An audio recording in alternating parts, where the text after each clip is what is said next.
Oh, I'm being really loud. Oh no. So I'm right next to the dev team because I'm right next to the window. I'm gonna go shut the door real quick.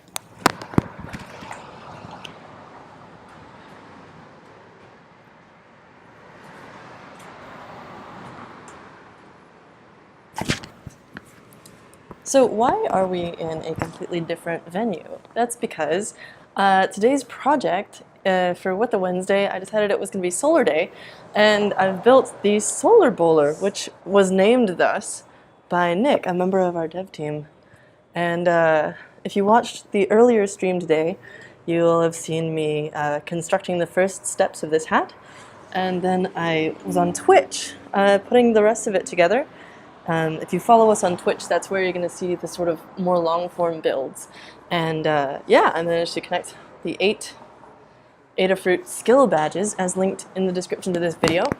And you can also go to bit.ly/solarbowler, again in the description, to find the tutorial, which will be there soon.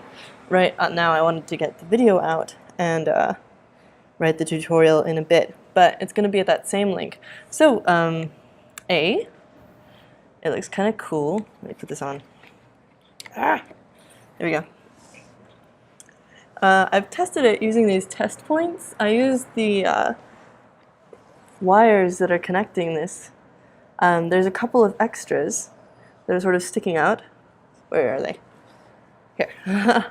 And those have become test points so that I could measure the volts and amps that are coming out of the hat to make sure that it was working. And then I plugged in this battery for about maybe 45 minutes to see if I could get it to charge. And as evidenced by the fact that I'm doing this video now, I'm pretty sure that it has worked. First up, let's hook this up to the multimeter again so you can see the actual power coming in. This is so cool. So I've got it hooked up to to detect direct current, or DC power. I mean, I guess it is direct current, isn't it? But it's the voltage as direct current, as opposed to alternating AC. And if I curl these things into there, okay. Oh no, stay in there. Stay. Okay. And then I've got the hat in the thingamajig. See how I'm getting roughly 5.5 volts? Well, 5.25 now. It depends on which way I point it. Obviously, if I sort of tilt it up more, I'm going to get more direct light, and it goes up a little bit. Earlier on, I was getting about, why are you being weird now? 5.5 volts at the max that I measured. And, oh yeah, the milliamps I was able to get out of it were about 300 at max. And the product description on Adafruit, which I'll pull up for you here actually, says that it should be about 40 milliamps per skill badge. And since I was getting, if I've got 8 of them, that means that they should be roughly 320 milliamps at like max power. So the fact that I was getting 300 is fantastic. In fact, I got up to 309 milliamps. If I switch these around, it's gonna get mad at me. Let's go over to milliamps real quick and see what we've got right now. If my multimeter isn't gonna be a jerk. Yeah, right now, not like tilting it specially or anything, I've got about 262 milliamps coming out of there. 261, 262, which is pretty sweet. Yeah, so it works. Ooh, yeah, if I tilt it, it gets even better. Oh, worse. Better. This is so much fun. This is so cool. Solar power is the coolest thing ever. So yeah, I've basically just got these multimeter probes hooked into these little loops that I put on the end of the little wire doohickey there, which is kind of a little ornamental thing as well. It's kind of cute, I think. There'll be tons more pictures of this on the tutorial soon. But for now, I think it's time for a live test. Very loud. Let's move away from the window and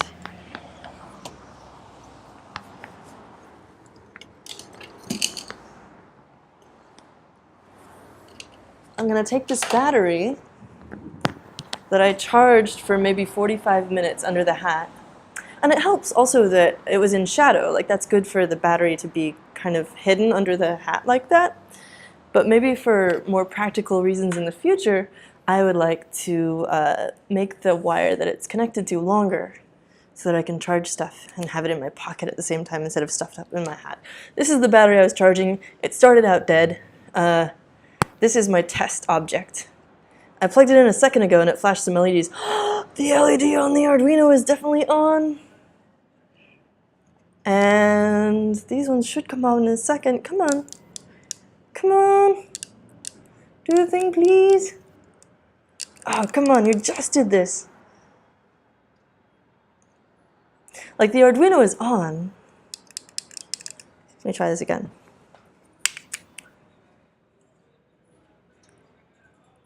Come on, I really want a good live. It's a live demo, you know, this stuff always happens. Come on. There goes the Arduino on. These little LEDs, I'm waiting for them to start flashing. And again, and this is the Fenderino. Oh yes, it's on!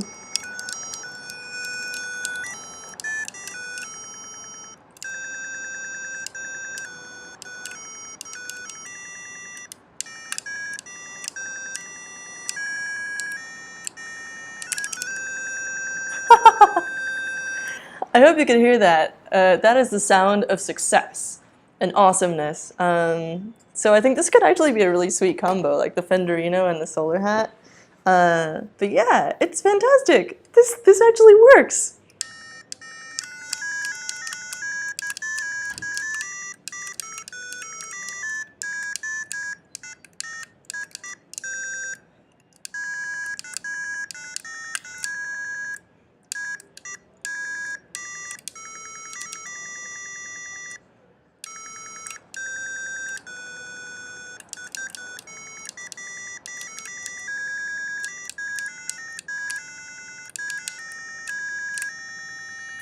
Yeah, I just made that up.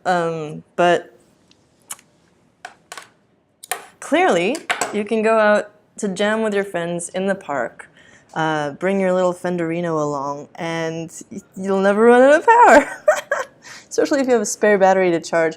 So with all the solar reading up that I've done in recent days, it definitely seems that what you want to do is charge your batteries from the hat or whatever solar cells you have, and then use that to charge your devices, because you're not going to get a constant value, a constant flow of power out of your solar cells, as we just saw. So what's best is, since the batteries are generally more tolerant of that, they'll have more sort of circuitry for making that happy. They'll work a little better to charge from, and then you can charge your devices from that. And that's exactly how Kitty's solar dress worked, which I showed in the earlier video.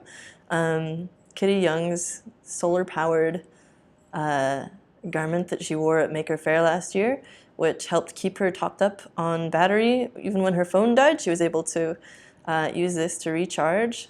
Totally check that out. I'll put a link to that in my project as well. And of course, you can follow this as I write it up on bit.ly/solarbowler. Fantastic. Okay, cool. Thanks for watching. Have an awesome What the Wednesday. What do people say? Multimeter is difficult to see. That's very true. It is hard to see the multimeter or anything in light that is this contrasty, because it's super bright right now. That's partly why I wanted to build this. It's really sunny in San Francisco this week. And really warm. So I wanted to take advantage of that, you know? It seems like perfect timing. It does mean that video was a little harder to do. A big smudge. What else? Really got glare on the screen. Exactly, yeah. Yeah. The guitar, again, is the Fenderino by David Cuartielles and a few other people, I think, but it's so cool. Look, it's purple. You can do Purple Rain on it. I did, in fact, when I first put this together. It's got this little LED indicator, which is how I could tell whether it was on or not. It's got your little 8 buttons for going up and down the scale. It is the opposite of how a guitar actually works, which is kind of confusing, but it's fine. Any fans for the heat? No. So typically you don't want to have your batteries or devices in full sun, but you can have it in the shade. So most people, if they buy a commercial solar charger panel, they will charge batteries from it and or put the device behind the panel, like stand it up and put the device behind it to shield it from the heat. Especially since when a device is charging, it can heat up a lot. However, that's a function that the hat provides. I just have the battery tucked in underneath it there. Like so.